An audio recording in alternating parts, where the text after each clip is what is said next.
watching Channel 4 and the story of one of the most beloved steam engines of all time, Mallard, the Drake's Progress. Despite all the extensions of motorways and the continuous development of the private car, Britain's railways survive to accept the challenge of a new age. The post-Beeching era has seen faster speeds, electrification on a vast scale, and streamlined intercity services, with trains that now race non-stop through abandoned stations. Once, little Bytham in Lincolnshire had a station of its own. No trains have stopped here since 1959. Yet for just one day, this sleepy country village, where not much happens even today, suddenly leapt into the news headlines. And a fascinating sign on a local inn recalls the event. This is on the old Great Northern Railway, about 100 miles from London. Today's high-speed trains race down the bank from Little Bytham to Essendine at 125 miles an hour. And yet, amazingly, at this same spot, 50 years ago, a steam locomotive managed to chalk up the amazing speed of 126 miles an hour, and thus became, for all times, the world's fastest ever steam locomotive. It was named after a duck, Mallard.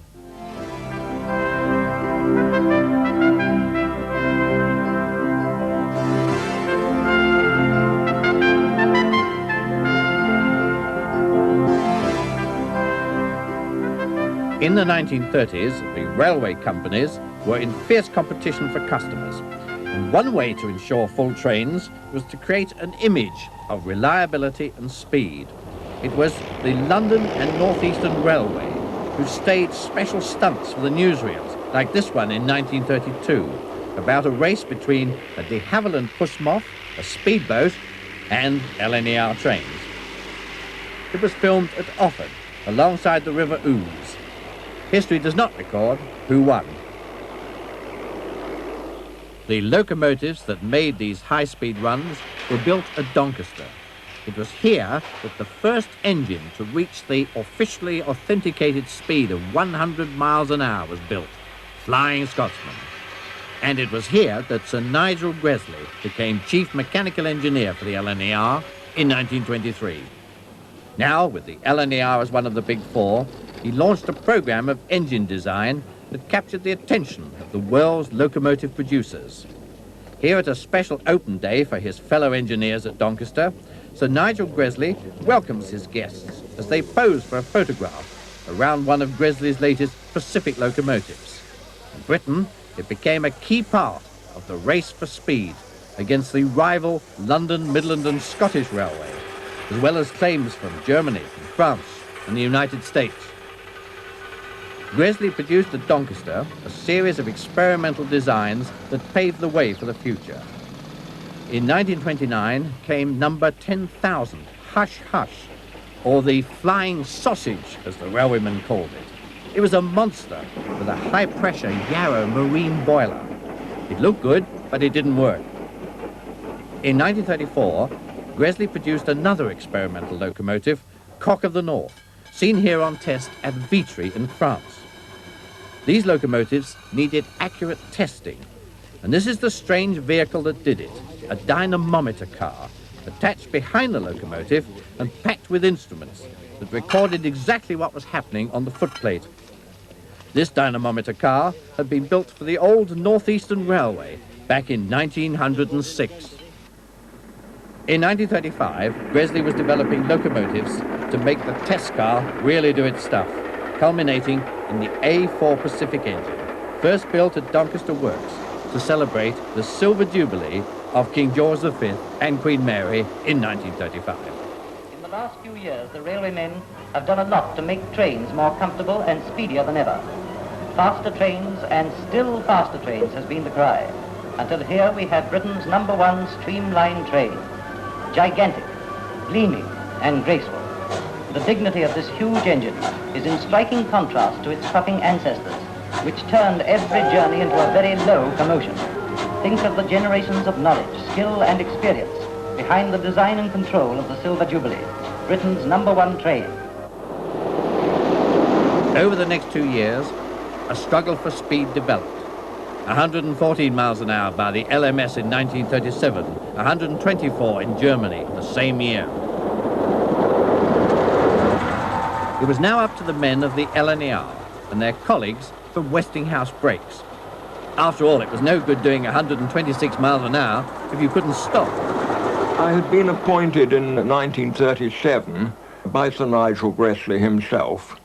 He would always listen to what anybody had to say, and he was not above making use of anybody else's ideas or arrangement if it was suitable.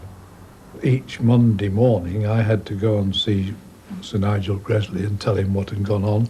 And when he wanted to put on a sort of quizzical expression, he lit his pipe and sort of turned to you with a half smile, and he said, when are you going for your next trials? So I said, well, 3rd of July, sir. He said, do you think we could go faster than the LM? So, of course, that led to a discussion as to what sort of train we were going to have and everything else. And, of course, we decided ultimately that we would have 6 cars of the Coronation instead of 8, plus the dynamometer car to record accurately the speeds and everything else. And as the Westinghouse people were involved, of course they'd been on all the brake trials, and it was decided that we would not tell the Westinghouse people that we were doing a brake trial with a reduced train and that we were going to try and beat the speed record. She was put in the depot with the train already on Saturday night or something like that, and then we walked across the main lines, which would never be allowed now, to pick up the train in the depot. 5 o'clock in the morning. From Paddington to King's Cross, I had to walk. There wasn't a taxi to be found or a bus. We did about 3 stops going up to Grantham, and then we were going to do about 3 or 4 stops coming back. And of course that was all kiboshed. And so the special train was quietly assembled and recorded only by the Kodak brownies of the men themselves who were taking part in this experiment. Even now, some of the men, including those in the dynamometer car, were unaware that a world record was at stake. We started off, and the Westinghouse, of course, got very suspicious, and they said, what's all this about? So, of course, in the end, we had to tell them. Driver Joe Duddington takes up the story. With my lovely blue streamlined engine Mallard, we drew away from Grantham. I accelerated up the bank to Stoke Summit and passed Stoke Box at 85.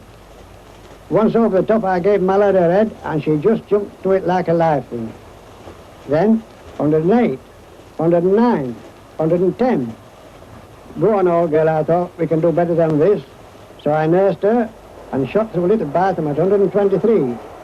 And in the next 1 1/4 miles, the needle crept up further, 123 and a half, 124, 125. And then for a 1/4 of a mile, while they tell me the folks in the car held their breaths, 126 miles per hour. 126, that was the fastest speed a steam locomotive had ever been driven in the world. They had done it. The world's fastest ever steam locomotive. But there was a price to pay, for the big end on the front of the 3-cylinder engine had failed, and the train had to be stopped at Peterborough. Here the men posed for photographs on each other's cameras. The newsreel cameramen were waiting at King's Cross to greet the conquering hero. It never got there. So these amateur photos are all that was recorded on that great day. But when the dynamometer readings had been verified, the LNER released the story to press and newspapers throughout the world. Originally, it was 125 miles an hour, but a detailed examination later on led to a correction. When all the fuss was over, Mallard went back to work as part of the LNER day-to-day operations. Built as one of a second batch of A4 Pacifics in 1938, she joined Golden Eagle, Bittern, Kestrel, Kingfisher, and all the other birds. But then came the Second World War, and all the days of glory faded away. Mallard was even reduced to hauling goods trains in wartime.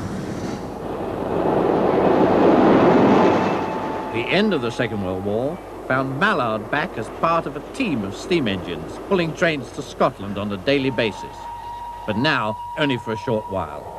The LNER had gone, and it was British Railways, dedicated to a policy of diesel and electric trains. Mallard sported a weird new number, but was still around, often hauling special trains as post-war enthusiasts rediscovered their claim to fame. However, the days of steam really were over, and it was time for even a champion like Mallard to retire gracefully. Having travelled 1,426,000 miles, she was withdrawn from service in 1963.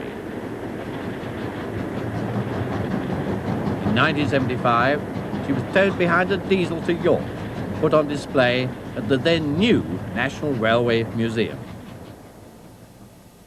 From the world's oldest engines like Rocket to the world's fastest, here's where the old engines of the past come to rest, in the vast shed that forms the central part of the National Railway Museum, with its unique collection of relics of the past.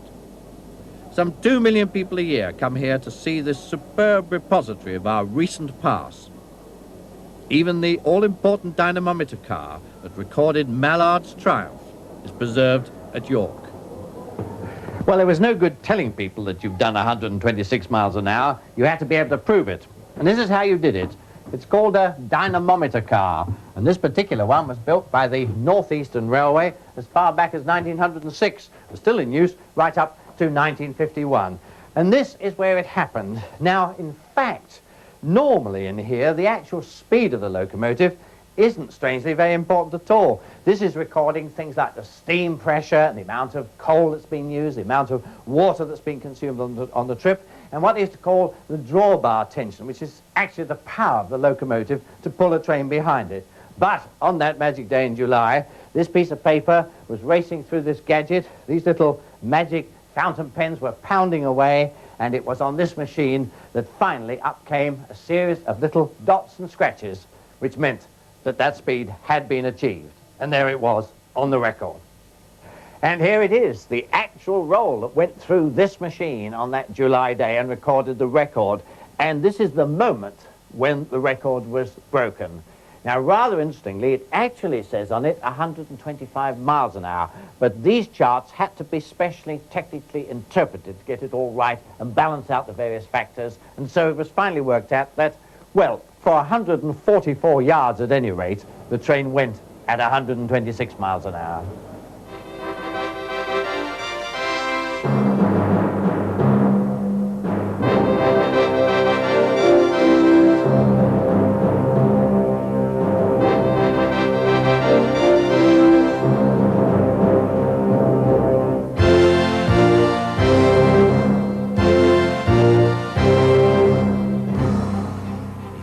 A locomotive knew it was the star of the show, it must surely be Mallard.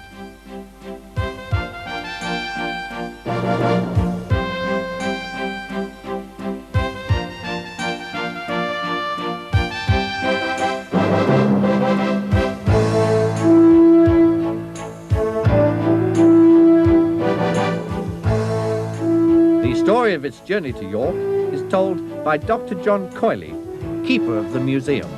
Well, it came up by rail from London, where it had been on show since it retired in '63 at the British Transport Museum in Clapham. It was an obvious choice for them, the world's fastest steam locomotive. And when it was restored for them, after finished running on British Rail, they did it up splendidly, but they obviously didn't expect it to steam again, as we found. The workshops at York have restoration work for years ahead of them as they constantly update the collection and try to keep as much running as they can. For here there's a special policy. No good to see steam engines just static on a plinth. To understand them, you must see them live and breathe. And so every effort is made to put them into action wherever possible. The range of the collection is enormous, an old wooden snowplough dating back to Victorian times. And those old platform ticket machines that were once so familiar with their polished brass handles and the names of the old railway companies prominently displayed and resplendent in the company colours. And a Nestle's, as we once called it, chocolate machine, which always seemed to work first time, most times. There are magnificent examples of royal carriages of the past, so that we can see how Queen Victoria travelled 100 years ago. The travelling post office dates back to 1838. This was another British first, and the one at York has all the familiar fixtures and fittings, just like today. Even the now abandoned advanced passenger train has a place amongst the relics of the past. But Mallard is one of the most precious relics, still steaming to this day round those parts of the British railway system which will allow the use of steam engines. Rob Shawland Ball, Deputy Keeper of the Museum, explains why she's so important. The future of Mallard is bound up with the future of the whole museum. And our plans over the next 4 or 5 years include an expansion of our display space by more than 50%. We shall be creating new and exciting interactive hands-on type displays in the Peter Allen building over the road from here. Building a new introductory gallery, which we think is very important, which will act as a sort of menu for visitors, so that those who know little about railways will have a series of choices to follow through the introductory gallery and into the main displays. This sort of enthusiasm has had its own rewards at York. When it was opened in September 1975, they estimated that they might get 250,000 visitors in the first year. In fact, they got 2 million. Since Mallard first got back into steam, the famous Flying Duck has made a series of outings, and each time the same ritual of starting up the engine must be gone through. It also provides a picture of the deputy keeper shoveling coal. On a modern diesel or electric train, you climb into the cab, push a button, and away you go. It takes a minimum of about 4 hours to get a steam engine ready from cold. If you extend the time to 12 hours, so much the better. If you heat it up too quickly, the various metal parts expand at different rates. And before long, you get leaks and distortions of the metal surfaces. So you must warm it up gently, letting the whole engine expand slowly as the heat spreads from the furnace through the tubes of the boiler and on into the cylinders and valves. Only when the boiler pressure is correct, the engine is nicely warm throughout, will it perform properly, with no chance of damage. In the old days, steam raising, as it was called, was a drudge, a task given to the young trainee engine drivers who used to book on at sheds all over the country at 2 o'clock in the morning to get the engines ready for the men coming on duty at perhaps 6 or 7 o'clock. Sam Foster, British Rail's boiler inspector, makes a final check on Mallard's front end. Today, getting a steam engine ready is an honour which only a privileged few are allowed to qualify for. The lads 50 years ago would have thought you were mad if you suggested steam racing just for fun. But Mallard today is a star who draws the crowds wherever she goes. When the lighting up process has been completed, the proud locomotive leaves her shed on the way to pick up her train.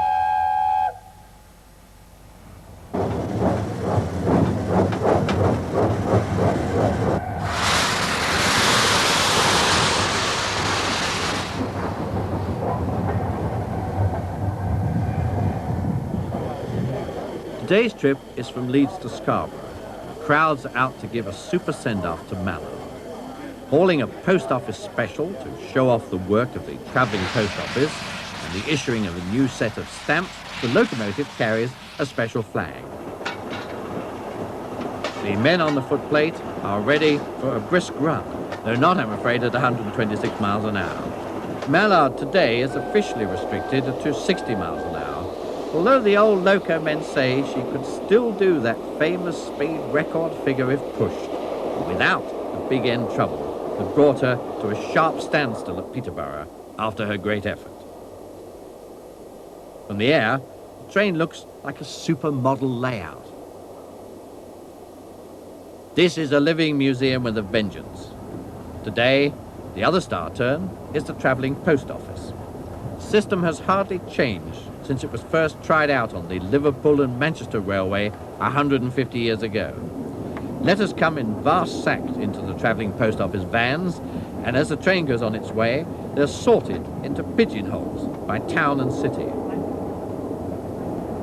Sorting of the letters while on the move creates a big saving in time, which would otherwise be wasted in some office. Today, special first day covers have been issued to everyone on the train. Mine joins the system and is filed away to hopefully reach its destination. Mallard is on one of its favourite steam runs, heading from York towards the east coast and the sea. It all helps to create a holiday atmosphere, soon to be confirmed, as we arrive at Scarborough, the town that contributed £35,000 towards the cost of the restoration of the great engine. All the cameras and videos are out to record the nameplate, which tells the story of 1938. And all the enthusiasts for miles around come to pay tribute. Ironically, this post office trip was supposed to be a secret, but the word soon gets around. Mallard is coming. The local radio and press are there to greet us. And to see us on our way home. What a day out it's been. Lovely old Pullman car coaches, a postal service on board the train, newly designed stamps to put on our cards and letters, and above all, the sight and sound of that great locomotive up in front, pounding its way past Kirkham Abbey and Castle Howard and Malton and Knapton on the smooth, flat sections between the Yorkshire Wolds and the North Yorkshire Moors, where Mallard gets a chance to show why she was, and always will be, a champion amongst champions.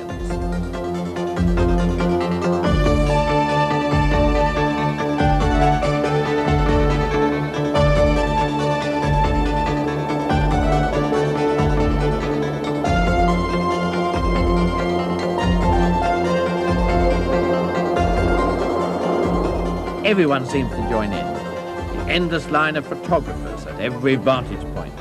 The startled sheep and cattle who've seen and heard 1,000 diesels, but dash away in horror at the strange apparition of a steam engine. The railwaymen reminiscing about the good old days. The young enthusiast to whom the sight and sound of steam is still a novel experience. 108, 109. 110, and before I knew it, the needle was at 116. Go on, old girl, I thought, we can do better than this. So I nursed her and shot through a little path at 123. And in the next 1¼ miles, the needle crept up further, 123 and a half, 124, 125, and then for a quarter of a mile, 126 miles per hour. 126, that was the fastest speed of steam locomotive had ever been driven in the world.